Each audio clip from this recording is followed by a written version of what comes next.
my name is Pascal. Today we're going to talk about which barbell you should buy, and the easy answer to this question is that you should get an all-purpose barbell of relatively good quality. Examples are the Titan Atlas bar or the Rogue Ohio bar. These will put you back about $200 to $300 depending on what you're getting, or 200 to 300, maybe up to 500 euros. And I will go through the details of why I think that an all-purpose bar is probably the best for you. We will also talk about other variations. If you want more details, then please check out the links in the description box below, or my detailed review of the Rogue Ohio Power Barbell, which you find here on my YouTube channel. So let's go through different types of barbells. There are all-purpose barbells, there are Olympic lifting barbells, there are powerlifting barbells, and there are specialty barbells. I will go through the differences of all of these, but why I'm saying that you should get an all-purpose barbell is because you're most likely a beginner when you're questioning yourself what kind of barbell you actually should get. If you were more advanced, you would be more likely asking questions like, should I get an Olympic barbell, lifting barbell, or an all-purpose barbell? Or you would be comparing different models that are very similar rather than asking such a broad question. That's why I think for you asking the question, which barbell should I buy? Probably an all-purpose barbell for your home gym or / garage gym is the best option. So let's talk about Olympic lifting barbells and why I don't think that it is a good one to get as a first one for a beginner, because these are rather expensive. Those are somewhere between 500 to 1,000 euros or US dollars. And the main difference is here in where the sleeves attach to the shaft of the barbell. So you can see here the Rogue Ohio Power Barbell doesn't really spin that well, because here we have bushing rather than bearing in the sleeves. And the bearing is more expensive to buy, to produce, and that's why the good barbells for Olympic weightlifting purposes are usually north of 500 or close to 500 to 1,000 rather than under. So, if you are not really just into Olympic weightlifting, because then you would already know what kind of barbell to get, but you want to start a home gym or garage gym, then keep it simple and stay to bushing. Get an all-purpose barbell. For that overhead work that you will be doing, these are more likely more than enough. If you feel like you have to get something better, then get one of the Rogue Olympic training barbells. These are especially laid out to not cost a leg and an arm, but still have bearing rather than bushing on their sleeves.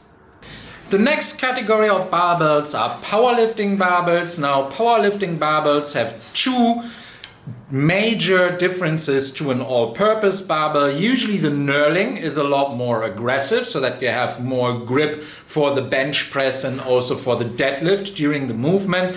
And also, all in all, these are laid out for more weight to be loaded on the barbell. So these have to withstand up to 400, 500 kg without actually starting to whip too much. So you will find higher tensile strength. So that is something where you actually measure how much weight you can get on the barbell before it starts bending. So that is usually what you have with a powerlifting barbell. Now, again, if you buy a barbell for yourself and you will be using it for 5 to 10 years, then lean towards an all-purpose barbell, because maybe you want to do some Olympic weightlifting at some stage, and don't hone in too much on the power barbells or the powerlifting barbells. Now, I personally got one of those because really all I do is deadlifting, squatting, and benching. I'm not that much into the overhead lifts. I'm old and